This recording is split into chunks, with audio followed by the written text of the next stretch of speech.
We are starting a new series called Esther and the Invisible God. Esther and the Invisible God. We're going to be looking at, for the next 4 weeks, the book of Esther. And how many, be honest with me, how many of you have read the book of Esther this year?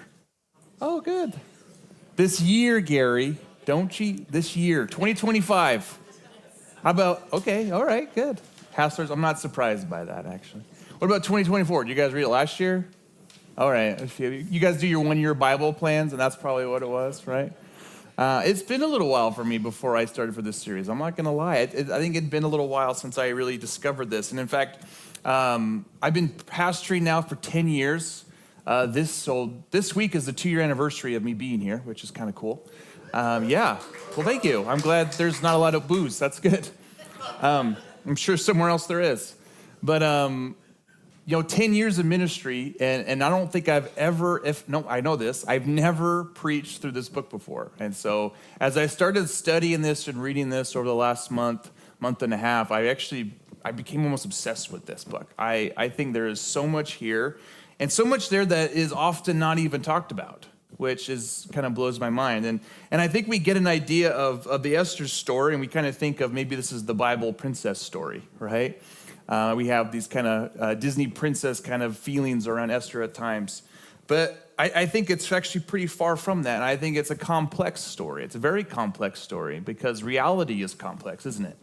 Reality is complex. And it's not only just a great story to read, but what I have found really interesting, it's in how the story is told that I have found the most engagement with my own walk with Jesus and how the story is told. In fact, the story of Esther is actually a form of divine comedy.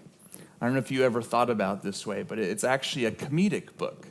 The irony is not to be lost in this book. The satire should never be overlooked. These are important parts of the Esther story that the author wants us to see and to grab hold of and to recognize so that it can be transformative. And I found that a lot in this book, and I deeply appreciate it. And I love that we have buried within the Old Testament, we have this 9-chapter book that has irony, satire, and it's something to enjoy. So today I want to start by highlighting the important relevance of this book in our modern day culture. Why should we even study the book of Esther? I want to set the stage for the rest of the series that way, but as well as talk about the first point of irony in this story. We're going to look at the first chapter today, and it does set up a really ironic and I think very comedic point even within that first chapter. But let's begin, like any good book, we should, as we approach Scripture, with the historical context, one of my favorite things. Let's figure out where we are in the chronological history of the Bible at this point. So the book of Esther was written probably between 400 BC and 300 BC, so a few hundred years before the birth of our Lord, roughly 100 years after the events that we're going to be studying. So it's still recent memory. It would have been orally taught through the history and family of Israel.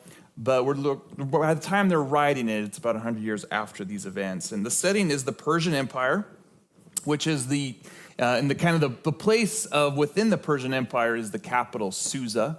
This is the summer capital of the Persian Empire.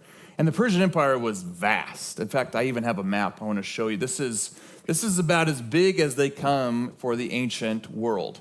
This is the eventual empire that Alexander the Great will one day conquer. Rome will come after that. But at the time of Esther, this was basically the known world to the ancient people. If you would have thought about the Persian Empire, they would have thought these are the rulers of the known world. Basically, anything that had real substance was owned and ruled by the Persian Empire, and Susa is its summer capital. So Susa is kind of the place where everything's happening. If it was today, it would be New York, London, Paris. It would be the center of all entertainment, the center of all political power, the center of cultural power, all of these things. And that is where we are seeing this. And so we're seeing the greatest empire. We're seeing it contained within the greatest city, within the greatest empire. In the story of Israel, the story is 100 years after the Israelite exile to Babylon. So this is after the exile. A lot of Israelites are taken out of the promised land and dispersed really throughout Babylon, but also we've seen now in Susa and most likely all over the Persian Empire 100 years later. And it's also a time where a lot of Jews have returned to Jerusalem. So this is the time of Nehemiah and the books of Ezra, where you have some Jews that are going back to Jerusalem, but many actually stay dispersed out within these different places, including this story here in Esther. And if you have any Jewish friends or Jewish family, this is the story that inspired the Jewish holiday of Purim. Purim. It's a really cool holiday. It's actually a bit like the Jewish form of Halloween. Purim just means to cast lots, which is from this particular story. But they dress up, they have good food. It's a good thing to do. If you ever get invited to a Purim party, I recommend you go to that. But this is from the story of Esther. So it still brings great cultural relevance to the modern Jewish world today. And the author is completely anonymous. We don't know who actually penned these words and put this kind of story into the literary style it becomes. And I want to meet them because I'm sure they were a very funny person, as well as deeply sarcastic, I think, in a lot of ways, someone I can relate to. But the context of the story is all about a small group of God's people living within the most important city of the world, within the greatest empire of the world, and involving the most powerful person in the world, the king of Persia. So we're supposed to be entering into the story with grand ambition and grand excess, and these massive, most important people in the known world are all part of this story, which I think sets it up. So if you have your Bibles, we're going to be reading Esther chapter 1, verses 1 through 8 to start. Really, what I'd also love for you to do is kind of just read through these stories through the week. So if this week we're going to be in Esther 1, chapter 1, so you can read the entirety of that chapter. I'm not going to read it all to you, but it would be good to kind of keep up with it because it's good to read it as a particular story. Let's read these first 8 verses. This is what happened during the time of Xerxes. The Xerxes who ruled over 127 provinces, stretching from India to Cush, that's Ethiopia today. At that time, Xerxes reigned from his royal throne in the citadel of Susa. In the 3rd year of his reign, he gave a banquet for all of his nobles and officials, the military leaders of Persia and Media, the princes and the nobles in the provinces were present. For a full 180 days, he displayed the vast wealth of his kingdom and the splendor and glory of his majesty. When these days were over, the king gave a banquet lasting 7 days in the enclosed garden of the king's palace for all the people from the least to the greatest who were in the citadel of Susa. The garden had hangings of white and blue linen fastened with cords of white linen and purple material, silver rings on marble pillars. There were couches of gold and silver on a mosaic pavement of porphyry marble, mother of pearl and other costly stones. Wine was served in goblets of gold, each one different from the other, and the royal wine was abundant, in keeping with the king's liberality. By the king's command, each guest was allowed to drink with no restrictions, for the king instructed all the wine stewards to serve each man what he wished.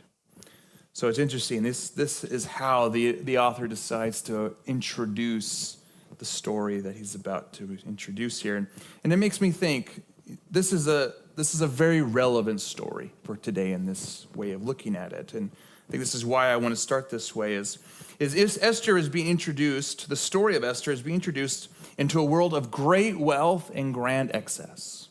This is what the author wants us to recognize. He wants us to be kind of astonished by the amount of wealth beyond our even grasp of understanding in our modern age. The Persian court was a culture where only 4 things truly mattered: wealth, materialism, appearance, and power. Those are really the only things that matter within the Persian court, as it's very seen, bless you, in this story as the introduction. Wealth, materialism, appearance, and power. In fact, the author wants us to think about 2 things in these opening lines. I think the first thing he wants us to do is he wants to hold a mirror up into our hearts and into our own culture to recognize, how do we feel when we read about something like this? I think as a young 21-year-old, I would have read this and been like, oh, that sounds pretty cool. Like palaces of gold and couches that are gold and wine with no restrictions. I think to some people, that sounds like a pretty good time, doesn't it? 180 days of partying. As I get older, that sounds less and less fun, right? 6 months, basically, of straight partying, 7 straight days of just eating and banqueting. I mean, to the world around us, this sounds phenomenal, doesn't it?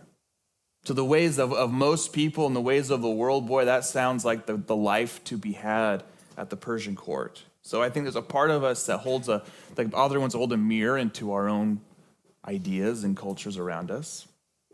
But I think he also wants to show how incredibly powerful, grand, and wealthy Xerxes is. He's setting Xerxes up in a way of saying, look how powerful and mighty and wealthy and beautiful this king must have been to the world around him. And if you think about the relevancy of Esther, I'd say this is extremely relevant, as today, in these opening passages, as like today, we find this deep temptation within us to seek after wealth, materialism, appearance, and power. I think if you were to ask most people, they'd say this is what it means to be full of life. It's to have these four things. All still hold relevance to our modern culture and our modern world. The world of the social media influencer, right?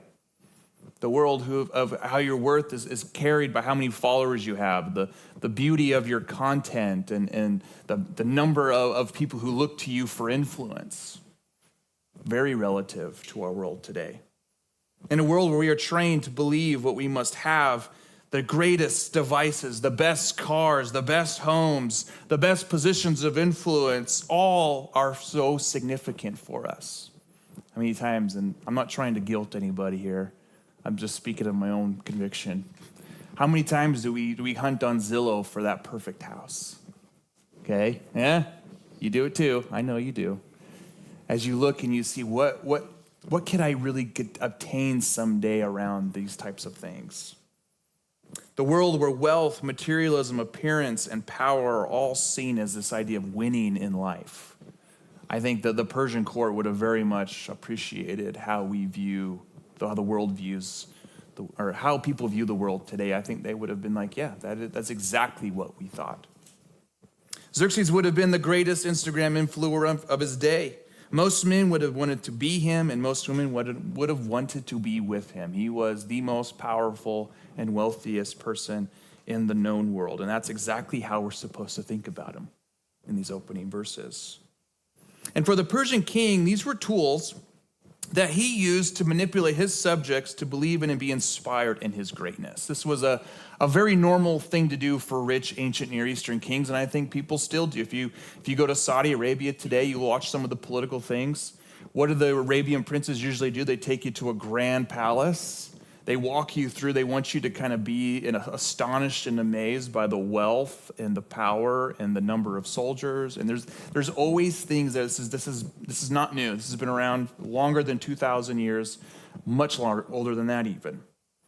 But the Persian king wants these nobles, these people, let's say from Ethiopia, these moderate nobility of Kush, going to these places like Susa and just being amazed by what the Persian Empire can offer, what the generosity that King Xerxes offers his subjects. And imagine if you grew up in a moderate kind of backwater province like Kush or Ethiopia, and you have some wealth and you do pretty well for your own particular region, and then you go to Susa. It'd be like kind of being wealthy in the Palouse and then going and visiting how the wealthy in New York City live. It would be a different form of wealth and extravagance than you would have ever experienced. And you walk out of that probably feeling more Persian than you would feel Ethiopian, wouldn't you? You would go back to your people and say, wow, like the things they have and the things they possess and the unlimited power and the women and all those things, you would have been, I want to recreate that in my own place. I want to have the power like Xerxes does within my own sphere of influence.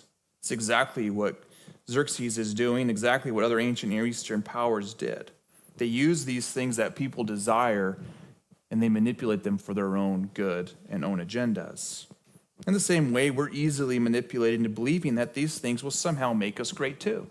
We've all fallen for this. If you don't think so, you're probably not being honest with yourself. If you don't think that, if you've fallen for appearance as something that makes you great, or wealth, or power, or materialism, the things you must own, I think we've all been brought into this because we're all trained to think this way. We've all been brought up in a world that thinks this way, and so we have to be cognizant of this. And this is what the author is trying to say. He's setting us up for a joke. He's setting us up for a joke. Because here's the catch. The author of Esther is going to use this as a huge punchline in the story of Esther. The joke is in thinking that all those things will actually make you great. I think the author of Esther kind of wants to set up this illustration where everyone who's pursuing wealth, appearance, power, influence, all those things that we're seeing in the Persian court, he's setting it up because I think God is laughing at those things. You say, those things are great? You think that is greatness? I think that's got to make God just kind of laugh a little bit, doesn't it? You think having a bunch of stuff is what makes you great? Having wealth and appearance of beauty is what makes you great? We have to ponder this a little bit, and I think within our own world and our own setting is, have we bought into the same materialism as the Persian world did, and as others have before them and after them? Do we worry more about what we have more than who we are? And this is the punchline. That we're going to see through the story is how Xerxes actually becomes the kind of the fool in the story, even though he has everything the world said would make him great. It's a world that's no different than 2,000 years later in our world, where men are measured still by wealth, power, bravado, and possession, and women are still measured by beauty, sexuality, and compliance. The story is supposed to challenge these perceptions and set them up in a way that makes them ridiculous compared to the power and wealth and providence and sovereignty and beauty of God. This is, again, all emphasized in Persian religion and is embodied in the Persian king Xerxes. If you ever study Persian religion, the dominant worldview of these Persian nobility in particular would have been one that the spiritual realm isn't really existent. Everything was more about the physical. There was no spiritual dimension or moral authority in the heavens. Material truly was supreme. And if you talk to most atheists today, they're going to agree that that is most likely the same worldview. Material is supreme. Don't think about the spiritual dimensions or any kind of moral authority. What you can see, feel, hear, and touch is all that truly matters. And that would have been fit really well to the Persian religion. Again, very relevant to us today, the culture and setting of this story. And the Persian king, let's talk about him for a minute. There was an inscription that he wrote, and I'll read it for you. It says this about himself: I am Xerxes the great king, the king of kings, the king of all kinds of people with all kinds of origin, king of this great world, great and wide. This man did not lack confidence, did he? When you are inscribing in stone forever, I am the master of the world, the king of kings, you do not lack confidence. Again, the fact he's mentioned 190 times and 167 verses in the book of Esther means that he holds a dominant position within the story of Esther. To the people of the empire, he was a supreme power. Basically, God in the flesh had unlimited authority over the known world. All wealth, beauty, material, and power were all at his fingertips. Yet again, the story will be set up that he is the incompetent fool. This is the punchline in the first chapter. Look at all the wealth and beauty and power and influence this fool has, is the punchline of Esther chapter 1.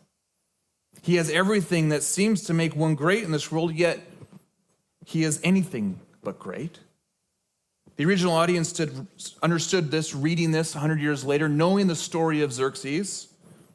If you know your ancient history, Xerxes is the king who will invade Greece. This is where the movie 300, the Spartans, Athenians, all that cool stuff, if you've ever studied, it comes into play. He was that king that invades Greece with this massive army. Again, this grandize, they used to tell stories about the army of Xerxes would drink the rivers dry.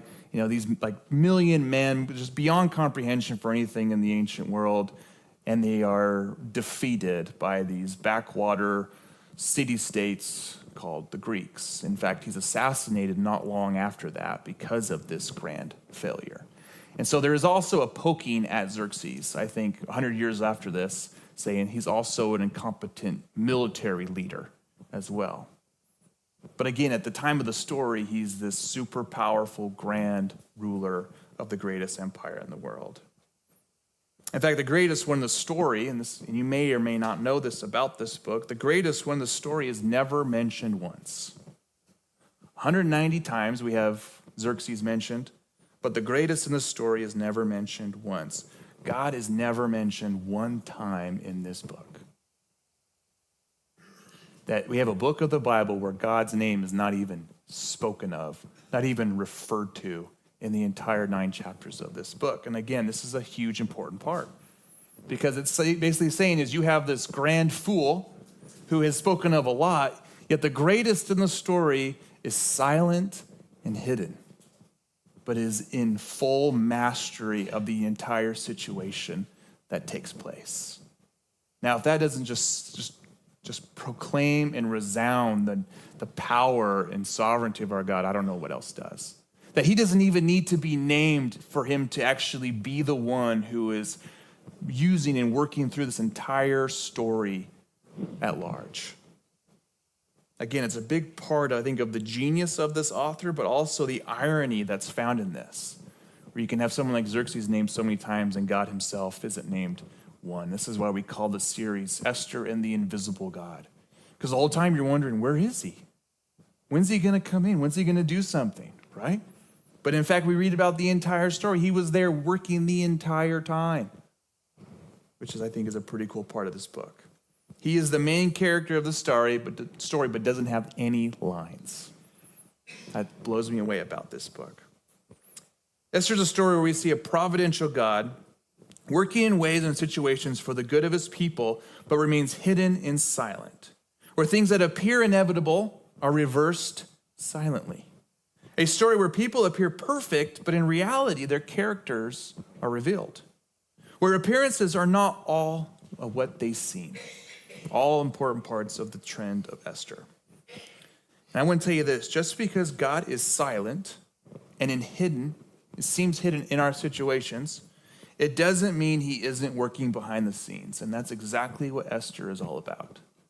A providential God who is working within a world of materialism, abuse, heavy influence with power, appearance.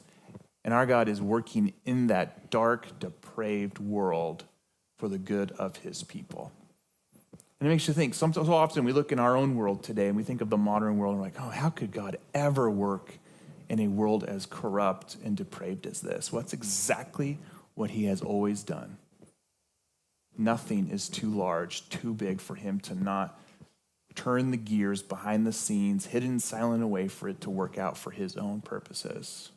He is the chess master who continuously wins the game no matter what opponent comes against him. He is our hidden and silent God. And I love this. I paraphrase a line from Tim Keller. He says something along the lines of this. He says, it's easy to read about the 10 plagues in Egypt and say, oh, there's God in action. But I doubt many of us see a drunk Xerxes and say, wow, there's God at work. I love how he talks about that, because that's exactly what this is that we're seeing a Xerxes drunk as a skunk most of the time in that first chapter. And that's exactly what God is setting him up to do, to be the fool. That's exactly what we see in this story. Esther teaches us that even in the midst of deep, materialistic, pagan, depraved culture, God is at work. So we cannot make the mistake of thinking that God isn't at work, even in cultures and situations like this one. Let's see how he does this, continuing on in chapter 1.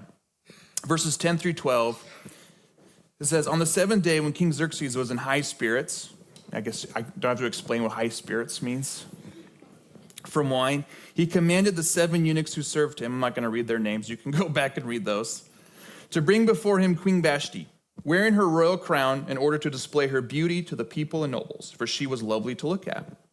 But when the attendants delivered the king's command, Queen Vashti refused to come. Then the king became furious and burned with anger. In a drunken stupor with his friends, this king calls his wife, the queen, the mother of Persia, to come and be like, here's my final, here's the closest possession I own, I have, is my wife. Come and admire her. Look at how beautiful she is. Really changes the meaning of trophy wife, doesn't it? A little bit. And this is important contextual information because in the time, in the Hebrew, it insinuates this. We don't really get this in English. We kind of clean it up a little bit for Sunday school, I think. But what would have happened with Vashti at her time was she would have been paraded unclothed before this drunken men. We kind of imagine her rolling in her royal gowns and crown and things, but it would have just only been the crown. This is why Vashti said no. It was a great objectification of her as a human being, and she says no. It's a dark and truly perverse moment where a woman is objectified for a group of drunk men, yet Vashti refuses. She refuses the most powerful, wealthy, beautiful, influential person in the known world because she refuses to be objectified. I don't know about you, but Vashti just doesn't get a lot of Hall of Fame in people's mind. I think she should, because this is a profound thing to do that I think is inspired by our God, to show the ridiculousness of Xerxes, to expose it. Because Vashti, even though she isn't an Israelite, is one who God uses to show the ridiculousness and the silliness of everything they're trying to do. She refuses to be objectified. And Vashti needs to get more praise for that. Because this is God at work in the story, working through Vashti to expose the foolishness of Xerxes and that entire worldview. Because what a worldview of materialism does is it eventually leads to personal objectification of other people. When the worldview is how do I attain everything for myself, do not be surprised when people become those things that must be attained. And that's what we see today. I mean, look at the pornography industry. My goodness. Billions of dollars, and that's all it is objectifying people. Whether it's imposed objectification of other people or it's people being objectified by their own, by unwillingly into objectification. Our culture is immersed in this, and it's killing people. It's just the same as it was back then, and Vashti said no. Let's read how the king responds to this in verse 16 through 22. I'm going to read the second part of 16. Queen Vashti has done wrong, not only against the king, but also against all the nobles and the peoples of all the provinces of King Xerxes. For the king's conduct will become known to all the women, and so they will despise their husbands and say, King Xerxes commanded Queen Vashti to be brought before him, but she would not come.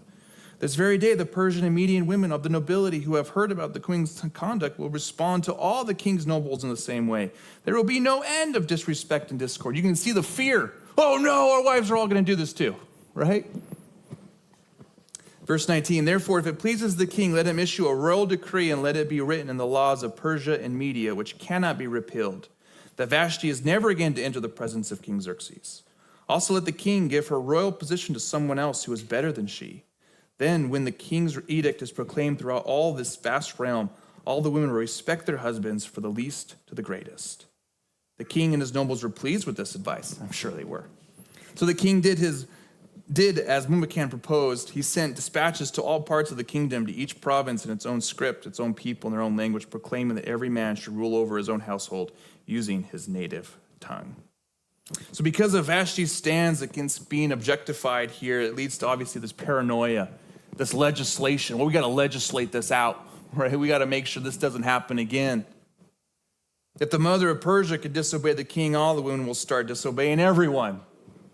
The fear is not missed, I don't think. Vashti's no truly exposed Xerxes and his culture by showing the fragility of it all. All it took was one woman refusing to be objectified, where you kind of see the pillars of all that everything was supposed to be grand and great and amazing start to shake. The weakness of his power was found in its insecurity. All those with power are always afraid to lose, and that's exactly what we see in the response of the nobility and King Xerxes. Their response is one of fear, and their statement is clear. The powerful, rich, influential men are always to be feared. Again, I'm going to let you ponder on how relevant that is today. Yet again, here's the joke. There's always a punchline in this story. Xerxes had full control of money, geography, people, and appearances, yet he could not control his own wife. And I think that's supposed to make us laugh. I think that is, you got to imagine just this little smirk on this little Israelite guy who's writing all this down. God is shaking the foundations of what the empire thought was the best, the grand, the most. And it's teaching us that there's something that God is going to work through within the falsehood of our grandized things of life. I think the author wants us to understand that a life found in what Persia thought was great, again, God thinks is laughable. He's like, look how simple it was to shake the very foundations of all that you thought was great. He inspired one queen to just say, no, I'm not going to be objectified, and everything gets shaky. Laughable, I think, in the same way of trying to compare the New York Yankees to my son's t-ball team. Like, there's just no comparison to the Providence. Xerxes thought he had full control, but he was the t-ball team, my son's t-ball team, whereas he's trying to bring Providence into a being who is more like the New York Yankees. Like, you'd laugh at that, wouldn't you, if you saw those two run onto a baseball field? That's exactly what the story of Esther is supposed to teach us. Is you think you're powerful? Let's talk about the invisible God. The one who's not seen and not heard in the story, but yet is very much at work. This queen's position is going to be filled. And yet again, our God will enter the darkness and depravity of the culture. This is what we're going to talk about next week. It is to the darkness and depravity of the culture to send someone who would rescue his people. Who would rescue his people and again expose the weaknesses of this type of worldview. And that's going to be Esther. And as I was thinking about this, and kind of just the story of what it means to follow Jesus, I think about how often Jesus shook the foundations of what we imagine was great in our world. In fact, my favorite new thing that I think about over the last few months is just how much he challenges our normal. Have you noticed that? Like, how many of you read the Sermon on the Mount and you're like, that's super normal? Like, yeah, sure, I totally get, yeah, blessed are the poor. Absolutely. Feel that every single day, right? Or forgiving your enemies or loving your enemies. It doesn't feel normal, does it? I think we're supposed to read these things of Jesus and go, boy, this is not normal to live this way. And I think as we read the book of Esther, we feel the same way. We start to relate very closely to the things of the Persian world and go, yeah, that does sound good. I know there's times in my life where I was absolutely full headlong into that world and going, that's exactly what I want. I wanted the big job. I wanted the big money. I wanted the comfort. I wanted the peace. I wanted the fun. All of those things, yet it left me more broken and empty than before. And then Jesus entered into my life. And he gave me a new normal. And a better normal, a normal that it wasn't even on my radar. He shook the foundations and gave me something better, exactly what he's going to do through the book of Esther. Jesus, who had no political power yet, was deeply feared by the political leaders of his day, wasn't he? So much so they had to kill him. One who had no money yet was feared by the rich and powerful and even loved by many of the rich and powerful, but had no money. He had nothing to give them. Nicodemus didn't come to Jesus in the Gospel of John and go, hey, like, how can I get rich off of you? There was no way he was going to be manipulated by money in order to do things. He had none. He had no earthly title. There was nothing special about him from an earthly perspective other than that maybe he was a son of David, but there would have been thousands of sons of David. Yet kings and Caesars feared his name. He was not normal in our world. And he is recreating a people in a community who challenge the normal things of the world. And challenge what it means to be great. And challenge what it means to have substance and sustainability in this world. Just like he's been doing the whole time. We should walk like Jesus. And just like God will work through Esther and her situation, he raised up Jesus to enter into the darkness and depravity of his own culture to reveal its foolishness. The cross is exactly that. As people in the first century would have wrestled with this idea of a sacrificed, crucified Messiah, it would not have made any sense to a Jew. Paul even says this. He's like, who's even heard of a crucified Messiah? That's an oxymoron. It's an irony. It's a big joke to think of that. Yet that's exactly what Jesus did. He proved the foolishness of power and greed and sin, and he ended it on a cross. He showed its foolishness. That it's not through wealth, material, appearances, or power that the kingdom of heaven will ever be revealed. Jesus' teaching goes against all those things. And I'm not saying we shouldn't, it's bad to have money, material, or to put on beauty products. I'm not saying that. I'm just saying if you're finding your entire life in pursuit of that, you're missing so much of what Jesus can offer you. We are chained up and restricted into exactly what Jesus wants to bring us into, which is a new normal. A life free from the chains of wealth, free from the chains of power and materialism and appearances. This is the way of Jesus that he offers us. And I want to encourage us all to pursue this rather than those things that maybe we've been taught or trained to want to pursue through our lives.